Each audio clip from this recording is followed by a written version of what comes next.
ബീഹാറിൽ photo finish.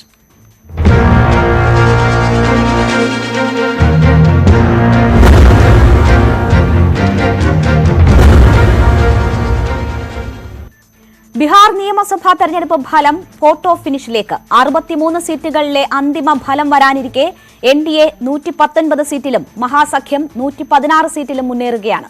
27 സീറ്റുകളിൽ 1000-ൽ താഴെയാണ് ഭൂരിപക്ഷമെന്നിരിക്കുന്നതിനാൽ ഇഞ്ചോടിഞ്ച് പോരാട്ടമാണ് നടക്കുന്നത്.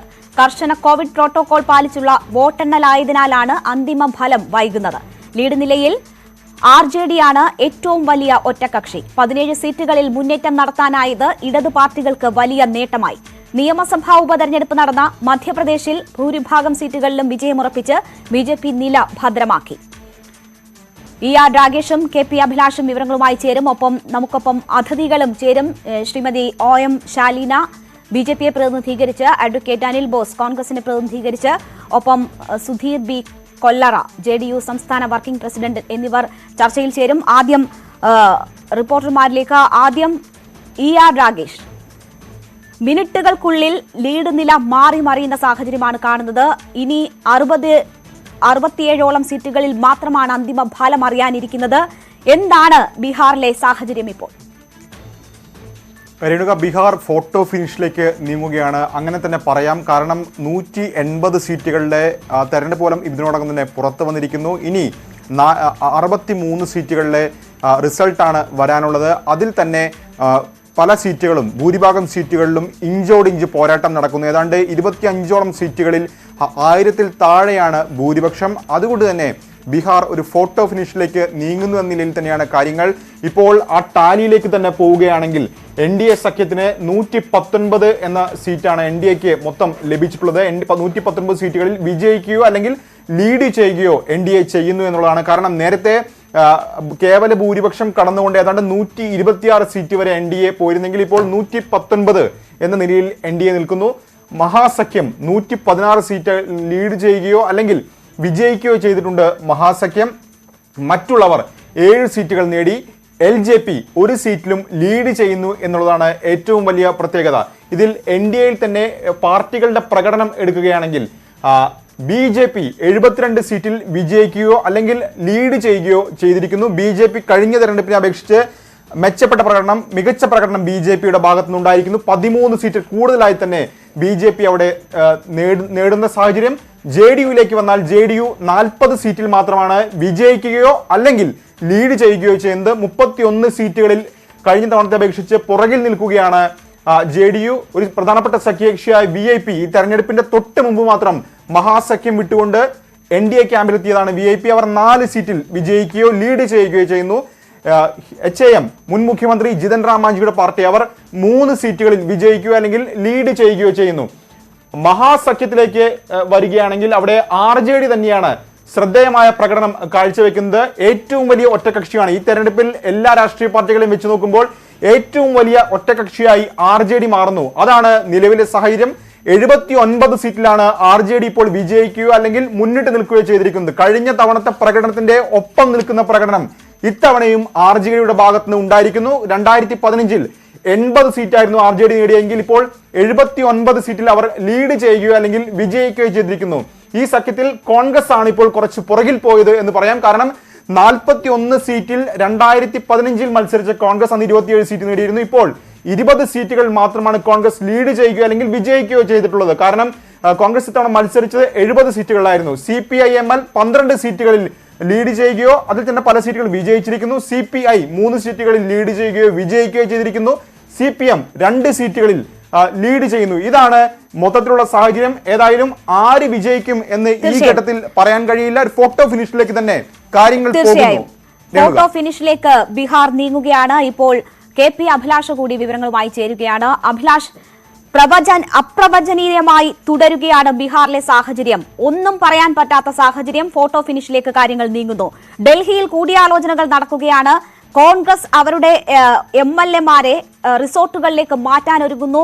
BJP ആസ്ഥാനത്ത് JP നദ്ദ, അമിത്ഷാ കൂടിക്കാഴ്ച നടത്തുന്നു. എങ്ങനെയാണ് ചർച്ചകൾ പുരോഗമിക്കുന്നത്? ബീഹാറിലെ കാര്യങ്ങൾ എങ്ങനെയാണ് പാർട്ടി കേന്ദ്രങ്ങൾ കൈകാര്യം ചെയ്യാൻ പോകുന്നത്? രേണുക, ബീഹാറിലെ തെരഞ്ഞെടുപ്പ് ഫലം ഫോട്ടോ ഫിനിഷിലേക്ക് കടക്കുമ്പോൾ തീരുമാനങ്ങൾ എടുക്കേണ്ടത് രാജ്യ തലസ്ഥാനത്ത് നിന്നാണ് എന്നതാണ് വസ്തുത. അതിലേറ്റവും പ്രധാനപ്പെട്ടത് ബിജെപിയുടെ ഭാഗത്ത് നിന്നും ഉണ്ടാകാൻ പോകുന്ന നീക്കങ്ങളാണ്. ഒരു ഘട്ടത്തിൽ ഇയാറാകെ സൂചിപ്പിച്ചതുപോലെ കേവല ഭൂരിപക്ഷത്തിന് മുകളിലേക്ക് എന്ന ഘട്ടത്തിൽ ആശ്വസിച്ചിരുന്ന ബിജെപി നേതൃത്വം എന്നാൽ ഇപ്പോൾ അങ്കലാപ്പിലാണ്. കാരണം ഫോട്ടോ ഫിനിഷിലേക്ക് നീങ്ങിയെങ്കിൽ എതിരാളികളുടെ ചടുല നീക്കങ്ങൾക്ക് ഏത് തരത്തിലായിരിക്കണം തടസ്സം ഇടേണ്ടത് എന്ന ആലോചനകളാണ് ഇപ്പോൾ നടക്കുന്നത്. എന്തായാലും നിതീഷ് കുമാറിനെ തന്നെ മുഖ്യമന്ത്രിയാക്കി ഉയർത്തിക്കാണിച്ചുകൊണ്ടായിരുന്നു ബിജെപി മുന്നോട്ട് പോയത്. പക്ഷേ വലിയ തിരിച്ചടി നിതീഷ് കുമാറിന് ഉണ്ടായിരിക്കുന്നു. ബിജെപി ഉദ്ദേശിച്ചതുപോലെ തന്നെ ഒരു മികച്ച നേട്ടം കൈവരിച്ചിരിക്കുന്നു. അതുകൊണ്ട് തന്നെ ആ തരത്തിലുള്ള ചർച്ചകൾ അവസാനിച്ചു. ഇനിയുള്ളത് അധികാരം പിടിക്കുക, എൻഡിഎ ഭരണം നിലനിർത്തുക എന്നതിലേക്കുള്ള തന്ത്രങ്ങളാണ്. അതിന് ആരെ തങ്ങളോടൊപ്പം ചേർക്കേണ്ടി വരും, അതായത് കേവല ഭൂരിപക്ഷത്തിലേക്ക് എൻഡിഎ എത്തുന്നില്ല എങ്കിൽ പിന്നീട് ആരായിരിക്കും ഒപ്പം നിൽക്കുക എന്നതിനെ ആശ്രയിച്ചാണ് ഇനിയുള്ള മുന്നോട്ട് പോക്ക്. അവിടെ LJP സഖ്യത്തിന് പുറത്താണെങ്കിലും ബിജെപിയോട് മുഖം തിരിച്ചിട്ടില്ല. എന്നാൽ JDUവിനൊപ്പം ഇല്ല എന്ന നിലപാട് LJP സ്വീകരിച്ചിട്ടുമുണ്ട്. അങ്ങനെയെങ്കിൽ മറ്റ് അംഗങ്ങൾ, അതായത് അതേഴ്സിൽ വരുന്ന ആരെയൊക്കെ ഒപ്പം നിർത്താനാകും എന്നത് സംബന്ധിച്ചാണ് ചർച്ചകൾ. അതിനുവേണ്ട നീക്കങ്ങൾ, ചുമതലകൾ ആയിരിക്കും ഇനി തലസ്ഥാനത്ത് നിന്ന് നടക്കാൻ പോകുന്നത്. അത്തരം ചർച്ചകൾ തന്നെയാണ് ഇപ്പോൾ നടക്കുന്നത്. അപ്പോഴും ഒരു അന്തിമ തീരുമാനത്തിലേക്ക് എത്തിപ്പെടാനും സാധിക്കാത്തത് കൊണ്ട് ഈ തീരുമാനങ്ങൾ വൈകുന്നുമുണ്ട്. ഏതെങ്കിലും ഘട്ടത്തിൽ ആരെയൊക്കെ ഒപ്പം നിർത്താമോ അതിനുള്ള ചരടുവലികൾ തന്നെയാണ് അമിത്ഷാ ഉൾപ്പെടെയുള്ളവർ, JP നദ്ദ ഉൾപ്പെടെയുള്ളവരുടെ ഭാഗത്തു നിന്നും ആ നീക്കങ്ങൾ പാർട്ടി ആസ്ഥാനങ്ങളിൽ തുടങ്ങിക്കഴിഞ്ഞിരിക്കുന്നു എന്നതാണ്. ഇയാളിലേക്ക് ഒരിക്കൽ കൂടി രാകേഷ്, ഇവിടെ മറ്റ് കേവല ഭൂരിപക്ഷത്തിലേക്ക് എത്താൻ കഴിയാത്തൊരു സാഹചര്യം NDA സംബന്ധിച്ച് ഉണ്ട് എങ്കിൽ അവരുടെ സാധ്യതകൾ അടയുകയാണോ ചെയ്യുക? മഹാഗഡ്ബന്ധനെ സംബന്ധിച്ച് പുറമേ നിൽക്കുന്നവരുമായി കൂട്ടുകൂടുക എന്നത് അവരെ സംബന്ധിച്ച് എളുപ്പമുള്ള കാര്യമാണ്. അങ്ങനെ നോക്കുമ്പോൾ കേവല ഭൂരിപക്ഷമില്ലാത്തൊരു സാഹചര്യം, തൂക്കുസഭ ഉണ്ടാകുന്ന ഒരു സാഹചര്യത്തിൽ ബീഹാറിനെ സംബന്ധിച്ച് സാധ്യതകൾ കൂടുതൽ ആർക്കാണ്? ഈ കണക്കുകൾ തന്നെ നമുക്ക് പരിശോധിക്കാം. അപ്പോൾ തന്നെ അക്കാര്യം വ്യക്തമാകും. കാരണം നിലവിൽ 120, 115 എന്ന നിലയിലാണ് നിൽക്കുന്നത്. അതായത് മഹാസഖ്യം 115, NDA 120, മറ്റുള്ളവർ 7, LJP 1. ഇതിൽ LJP മാത്രമാണ് നിലവിൽ NDAക്കൊപ്പം ചേരാൻ കഴിയുന്ന കക്ഷി. കാരണം NDAയുടെ ഭാഗമാണ് ദേശീയ തലത്തിൽ ഇപ്പോഴും LJP ഉള്ളത്. ബീഹാറിൽ നിതീഷ് കുമാറുമായുള്ള പ്രശ്നത്തിന്റെ പുറത്ത് മാത്രമാണ് അവർ ആ സഖ്യം വിട്ട് പുറത്തു വന്നിരിക്കുന്നത്. ഈ മറ്റുള്ളവരിലേക്ക് വരുമ്പോൾ ഒവൈസിയുടെ പാർട്ടിയെ ആണ് ഇതിൽ ഏറ്റവും കൂടുതൽ സീറ്റുകൾ നേടിയിട്ടുള്ളത്. മറ്റൊന്ന് BSP ആണ്. ഇങ്ങനെ വരുമ്പോൾ ഒവൈസിയുടെ പാർട്ടി സ്വാഭാവികമായും പ്രത്യക്ഷത്തിൽ പലതരത്തിലുള്ള ആരോപണങ്ങളൊക്കെ നിലനിൽക്കുന്നുണ്ടെങ്കിൽ പോലും പ്രത്യക്ഷത്തിൽ ഒരിക്കലും BJPയുമായി സഖ്യം ചേരാനുള്ള സാധ്യതയില്ല. കോൺഗ്രസോ അല്ലെങ്കിൽ RJD അവരുടെ പിന്തുണ മേടിക്കുമെന്ന കാര്യം ഉറപ്പില്ല. പക്ഷേ പ്രത്യക്ഷത്തിൽ ആ പാർട്ടി NDA പിന്തുണയ്ക്കുമെന്ന കാര്യം നമുക്ക് പറയാൻ സാധിക്കില്ല. മറ്റൊന്ന് BSP ആണ്. BSPയും ഇത്തരത്തിൽ പ്രത്യക്ഷത്തിൽ BJPയെ പിന്തുണയ്ക്കുന്ന സാഹചര്യത്തിലേക്ക് വരുമോ അതും കണ്ടറിയേണ്ട വിഷയമാണ്. പക്ഷേ NDAയുടെ ഒരു കാര്യത്തിലേക്ക് വരുമ്പോൾ അവിടെ പ്രധാനപ്പെട്ട കക്ഷികൾ VIP എന്ന് പറയുന്ന കക്ഷി തെരഞ്ഞെടുപ്പിന് തൊട്ട് മുമ്പ് മാത്രം ഈ മുന്നണി മാറിയ കക്ഷിയാണ്. അതേപോലെ തന്നെ ഹിന്ദുസ്ഥാൻ അവാം മോർച്ച അവരും ഈ തെരഞ്ഞെടുപ്പിന് തൊട്ട് മുമ്പ് മാത്രം NDAയിലേക്ക് പോയ കക്ഷികളാണ്. ഇവർ പലപ്പോഴായി പല പക്ഷത്ത് നിന്നിട്ടുള്ള പാർട്ടികളാണ്. അതുകൊണ്ട് തന്നെ ആ ഒരു തരത്തിൽ നോക്കുമ്പോൾ ഒരുപക്ഷെ കൂടുതൽ സാധ്യതകൾ ഈ മഹാസഖ്യത്തിനാണെന്ന് പറയാം. പക്ഷേ അത് വെറും കണക്കിലെ കളികൾ മാത്രമാണ്. കാരണം നമ്മൾ ഇതിനു മുമ്പ് അടക്കം കണ്ടിട്ടുള്ളതാണ്. ഇപ്പോൾ ആ ഘട്ടത്തിൽ കാര്യങ്ങൾ പറയുന്നത് പോലും പ്രത്യേകിച്ച് ഈ വോട്ട് പൂർണ്ണമായി എണ്ണിക്കഴിയാത്ത സാഹചര്യത്തിൽ പറയുന്നുണ്ടെങ്കിൽ പോലും മണിപ്പൂരിലും ഒപ്പം തന്നെ ഗോവയിലും അടക്കം കേവല ഏറ്റവും വലിയ ഒറ്റകക്ഷി അല്ലാതിരുന്നിട്ട് പോലും അവിടെ BJP സർക്കാർ ഉണ്ടാക്കുന്ന സാഹചര്യം ഉണ്ടായിട്ടുണ്ട്. അങ്ങനെ പല കാഴ്ചകൾ നമ്മൾ കണ്ടതാണ്. എന്തായാലും ബീഹാറിന്റെ കാര്യത്തിലും അങ്ങനെയുള്ള സാധ്യതകളിലേക്കാണോ നീങ്ങുന്നതെന്ന് കാത്തുനിൽക്കേണ്ടി വരും. അവസാന നിമിഷം വരെയും കാത്തിരിക്കേണ്ടി വരും എന്നതാണ് ഇപ്പോഴത്തെ ഫലസൂചനകൾ നൽകുന്നത്. സൂചനകൾ നമുക്ക് അതിഥികളിലേക്ക് കൂടി പോകാം. രാകേഷ് തുടരുക. പ്രധാനപ്പെട്ട അപ്ഡേറ്റ്സിനായി രാകേഷിലേക്കും വരാം. ഇപ്പോൾ ശ്രീമതി OM ശാലീന നമുക്കൊപ്പം ചേരുകയാണ്. ശ്രീമതി OM ശാലീന, മണിക്കൂറുകൾ കേവല ഭൂരിപക്ഷം ഉറപ്പിച്ച് ലീഡ് നിലനിർത്താൻ NDA സഖ്യത്തിനായെങ്കിൽ ഇപ്പോൾ അവസാന മണിക്കൂറുകളിലേക്ക് കടക്കുമ്പോൾ അതിൽ മാറ്റങ്ങൾ ഉണ്ടാകുന്നു. ചില ഘട്ടങ്ങളിലെങ്കിലും കേവല ഭൂരിപക്ഷത്തിന് താഴെ പോകുന്ന സാഹചര്യവുമുണ്ട്. മഹാഗഡ്ബന്ധൻ നില മെച്ചപ്പെടുത്തുന്നുണ്ട്. ആശങ്കപ്പെടുത്തുന്നുണ്ടോ ഈ സാഹചര്യം? ക്യാമറയുടെ മുകളിൽ ക്ലിക്ക് ചെയ്യുമ്പോൾ റൈസ് ഹാൻഡ് എന്നും റീനെയിം എന്നും വരുന്നുണ്ട്.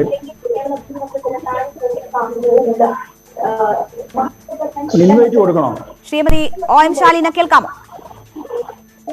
ഡിസ്കൗണ്ട് ചെയ്യണം അല്ലേ?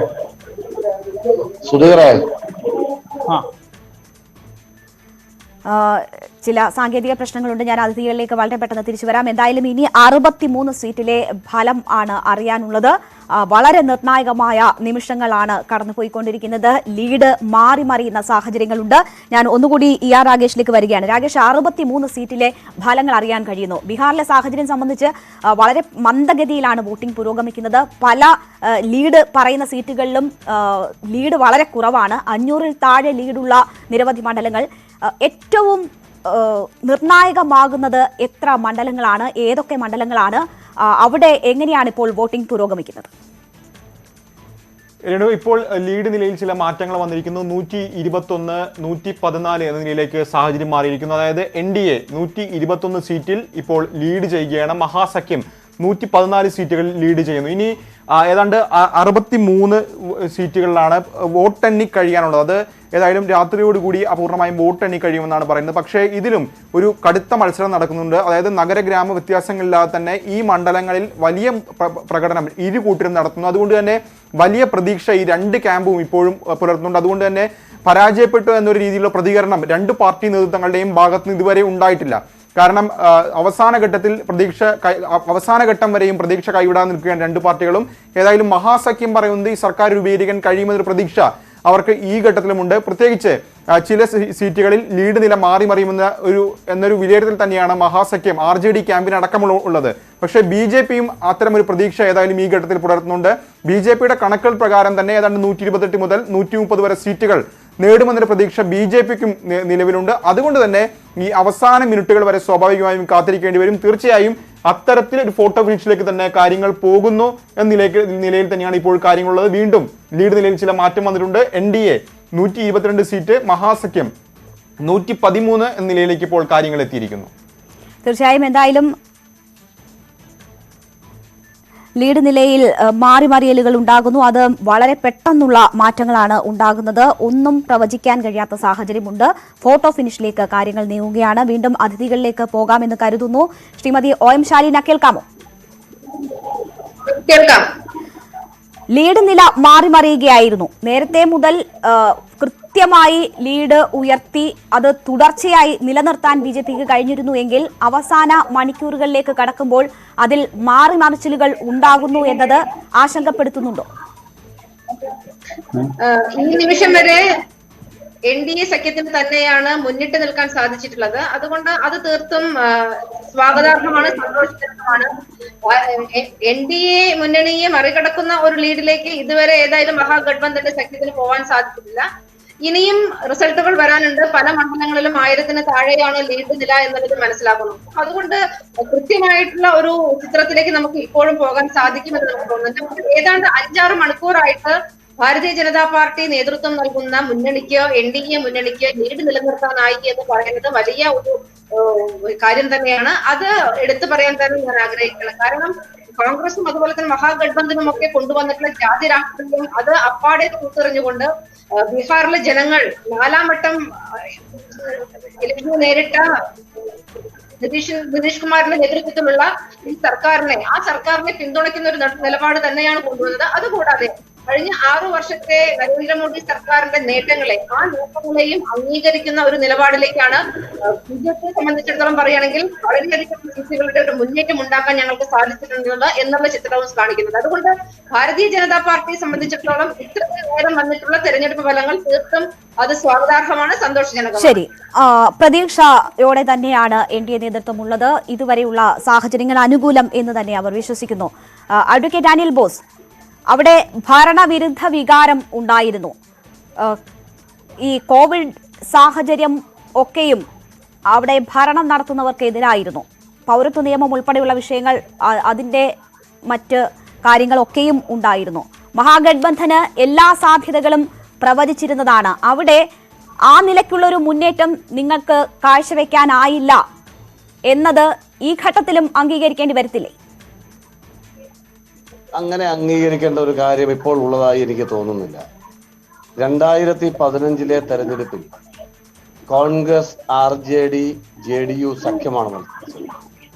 1.5 വർഷക്കാലത്തെ സംസ്ഥാന ഭരണത്തിനിടയിലാണ് ഒരു പത്രസമ്മേളനം നടത്തി ഞങ്ങളുടെ മുന്നണി സംവിധാനം വിട്ട് ശ്രീ നിതീഷ് കുമാർ BJPയിലേക്ക്.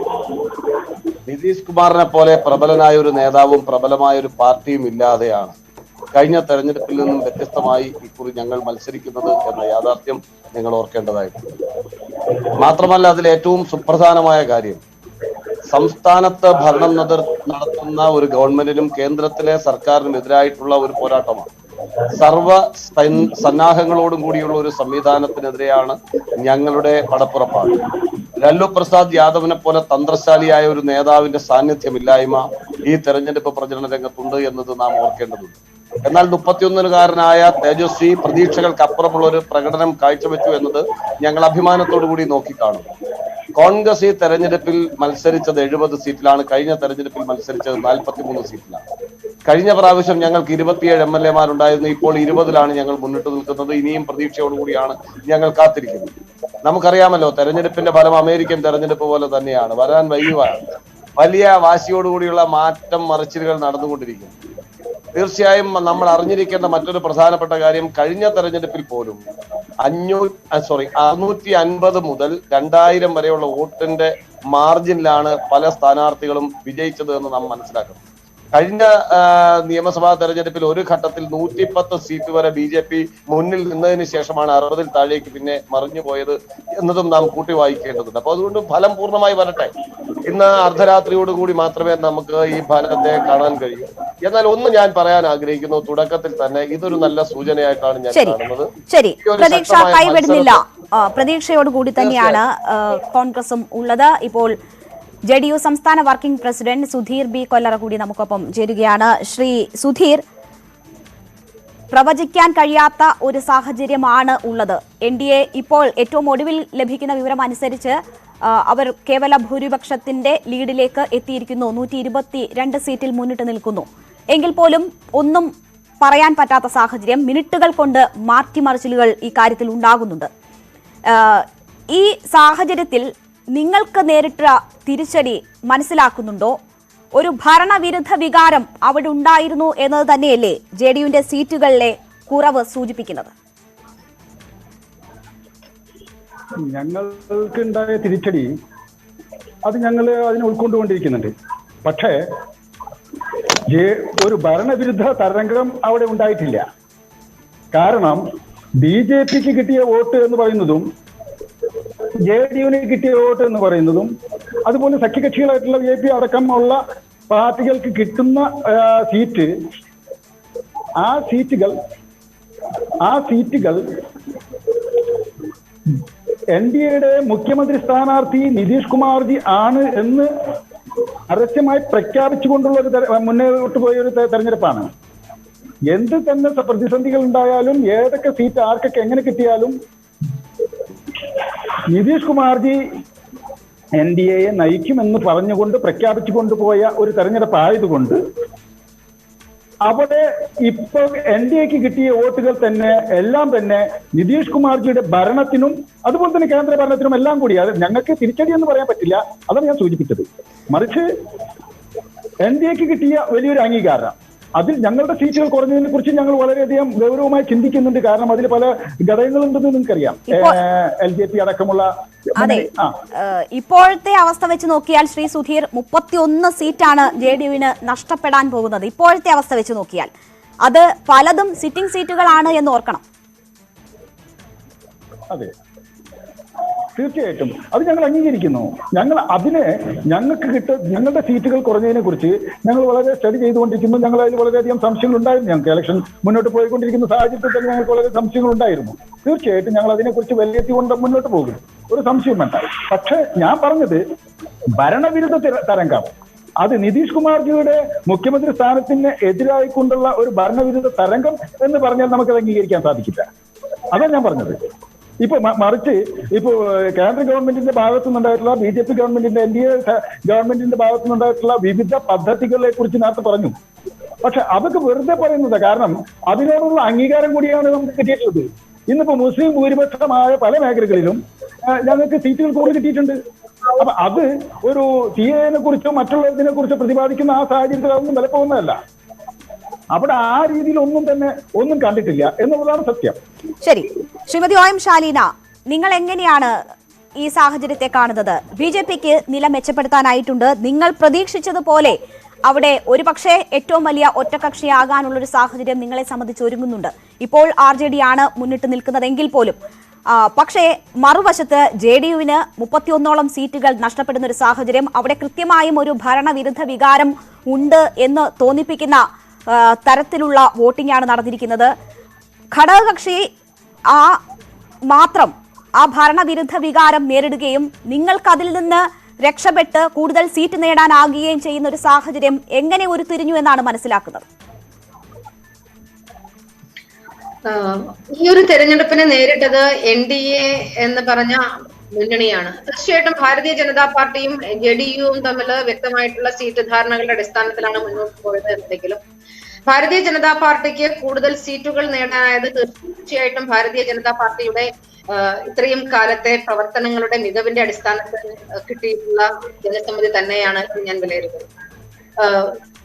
JDUവിന് സീറ്റുകൾ കുറഞ്ഞു പോയി എന്നുള്ളതും ഞാൻ അംഗീകരിക്കുന്നു. പക്ഷെ ഒരു മുന്നണി സംവിധാനത്തിൽ പരസ്പര പൂരകങ്ങളായി പ്രവർത്തിക്കുക എന്നുള്ളതാണ് നമുക്ക് സാധിക്കുന്നത്. അതുകൊണ്ട് തന്നെയാണ് ഒരു ഇടയ്ക്ക് പറഞ്ഞ നരേന്ദ്രമോദിയുടെയും അതുപോലെ തന്നെ JP നദ്ദയുടെയും ഒക്കെ പോസ്റ്ററുകൾ നിറഞ്ഞ് ഈ ഒരു തരത്തിൽ മുഖ്യമന്ത്രി സ്ഥാനാർത്ഥിയെ പ്രഖ്യാപിക്കാതെ പോകുന്ന ഒരു സാഹചര്യമാണ് എന്നൊക്കെയുള്ള ഒരു ദുഷ്പ്രചരണങ്ങൾ വന്ന സമയത്ത് അതല്ല, നിതീഷ് കുമാറിനെ മുഖ്യമന്ത്രി സ്ഥാനാർത്ഥിയായി പ്രഖ്യാപിച്ചുകൊണ്ട് തന്നെയാണ് ഞങ്ങൾ മുന്നോട്ട് പോകുന്നത് എന്നുള്ള ഒരു തീരുമാനവുമായിട്ട് പാർട്ടി നേതാക്കൾ വന്നത്. അപ്പൊ അതുകൊണ്ട് ഈ ഒരു തെരഞ്ഞെടുപ്പിൽ 4ാം വട്ടം ഇലക്ഷന് നേരിടുന്ന ഒരു പാർട്ടിക്ക് സ്വാഭാവികമായിട്ടും നേരിടാൻ സാധ്യതയുള്ള ഒരു ചെറിയ ആന്റി ഇൻകംബൻസി ഉണ്ടാകാം എന്നുള്ള ഒരു വസ്തുത അംഗീകരിച്ചുകൊണ്ട് തന്നെ ഭാരതീയ ജനതാ പാർട്ടിക്ക് ലഭിച്ചിട്ടുള്ള വലിയ നേട്ടത്തെ രാജ്യത്തെമ്പാടുമുള്ള എല്ലാ സംസ്ഥാനങ്ങളിലും ഇപ്പോൾ BJPക്ക് വന്നുകൊണ്ടിരിക്കുന്ന നേട്ടങ്ങൾ നമ്മളിപ്പോൾ നോക്കുകയാണെങ്കിൽ കർണാടകത്തില്, തെലങ്കാനയില്, മണിപ്പൂരില്, അതുപോലെ ഉത്തർപ്രദേശില്, മധ്യപ്രദേശില് എല്ലായിടത്തും ഗുജറാത്തില് നടന്നിട്ടുള്ള എല്ലാ ഉപതെരഞ്ഞെടുപ്പുകളിലും ഭാരതീയ ജനതാ പാർട്ടിക്ക് വലിയ മുന്നേറ്റം ഉണ്ടാക്കാൻ സാധിച്ചിട്ടുണ്ട്. അതിന്റെ ഒരു പ്രതിഫലനം തന്നെയാണ് ബീഹാറിലും നടന്നിട്ടുള്ളത്. നേരത്തെ ശ്രീ സുധീർജി കൊലാട് സൂചിപ്പിച്ചതുപോലെ ന്യൂനപക്ഷങ്ങൾക്ക് എതിരാണ് ഭാരതീയ ജനതാ പാർട്ടി എന്നുള്ള പ്രചരണം വളരെ ശക്തമായിരുന്നു. നമുക്കറിയാം പൗരത്വ നിയമത്തിന്റെ കാലത്തിലൊക്കെ ഉണ്ടാക്കിയിട്ടുള്ള വലിയ കുപ്രചരണങ്ങൾ നമ്മുടെ രാജ്യത്ത് നിലനിന്നിരുന്നു. അത് തന്നെയാണ് ബീഹാറിലും കണ്ടത്.